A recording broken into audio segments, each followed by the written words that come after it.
Magandang araw mga kaibigan. Bigyan natin ng reaction, opinion itong video posted by DZAR, SMNI ito, tungkol sa pagka-aresto ni Mr. Jay Zonza.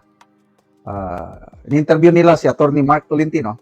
Pag-alaman natin dito na may mali doon sa warrant of arrest issued by the court versus Jay Zonza. So ano yung mali tungkol sa offense niya? Dapat sana bailable offense ito. Kailang ang nakalagay doon is non-bailable. Bakit ba? Tingnan. Update kay Manong Jay Zonza.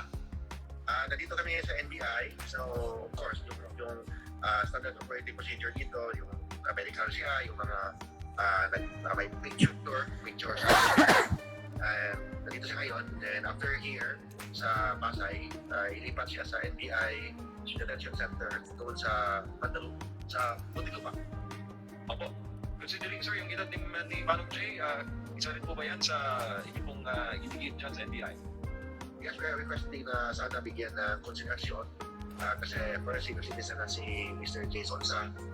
And second pa, tapos yung mali yung inisyo ng court na warrant of arrest.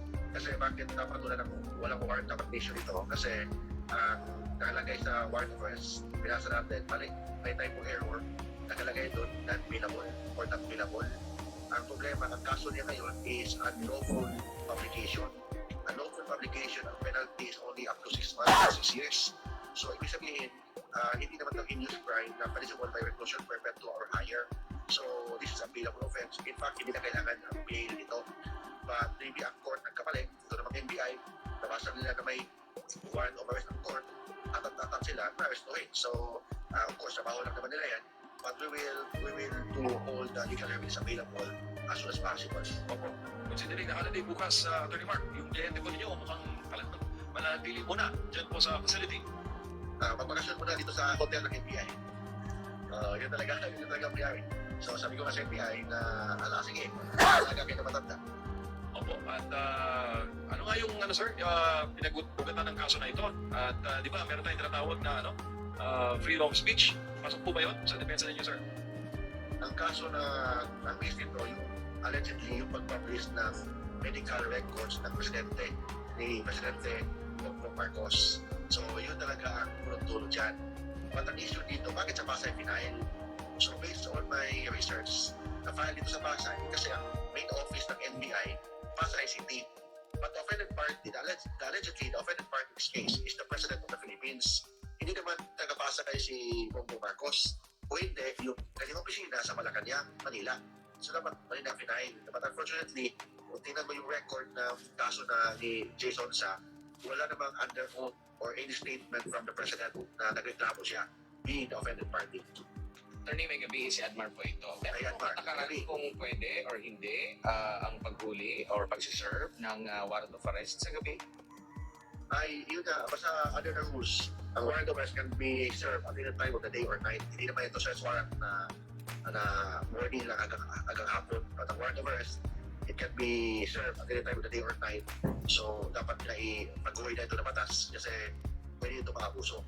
But if you read kasi, ang warrant of arrest ni Jay Zonza, parang mali talaga. So, bakit mali? First, nakalagay doon, not bailable. So, pag you say not bailable, hindi pwede i-bail. Nagkakadilaw yan rin yun, not bailable. But ang kaso is unlawful publication. It's a very simple case na may jurisdiction dapat ito FTC lang, naging RTC because there's cybercrime involved. But still, this is a bailable offense. Or kung hindi naman bailable, a bail is not required in this case. So, pagka nagkamali ang court, then ito naman ang NBI, ang ginagawa ng NBI is sinunod nila ang order ng court. But we will do our best na ma-release si Jay Zonza as soon as possible. Opo, holiday bukas wala din pong patakaran na pwedeng magpiyansa if ever man na ma-question nito. We will try our best na maghanap ng pwede magpiyansa as soon as possible. But because na jurisdiction is ng kaso nito, may hawak ng kaso nito is Pasay, sarado ang Pasay City Hall bukas, sarado ang mga courts bukas. So, sa tingin ko, mag-avail kami or we will request the court to issue an order of the immediate release of Jay Zonza as soon as possible. So we will do the request to the court Monday as well as Okay, so ayan, malungkot na pangyari. Nakakulong ngayon si Mr. Jason sa kapwa natin na diehard Duterte supporter.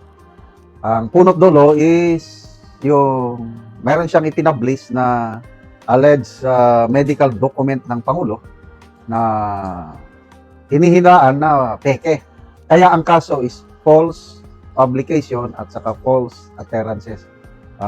Article 154 of the revised penal code. At tama yung sabi ni Attorney Mark Tolentino na bailable offense ito. Kasi meron akong kaibigan na sampahan ng ganyan. Ang recommended bail is, hindi ako nagkakamali, 36,000. So nakapagpiyansa yung kaibigan ko, nakalabas. And then hearing ang korte, mga 1 taon, dinismiss ng korte yung kaso dahil mahina ang ebidensya ng complainant. Kaya pagdasal po natin si Mr. Jason na sana malampasan niya ang pagsubok na ito sa kanyang buhay. Basta ako, believe ako sa kanya, talagang diehard Duterte supporter itong si Mr. Jason. Salamat mga kaibigan sa inyong pagsubaybay sa channel ito.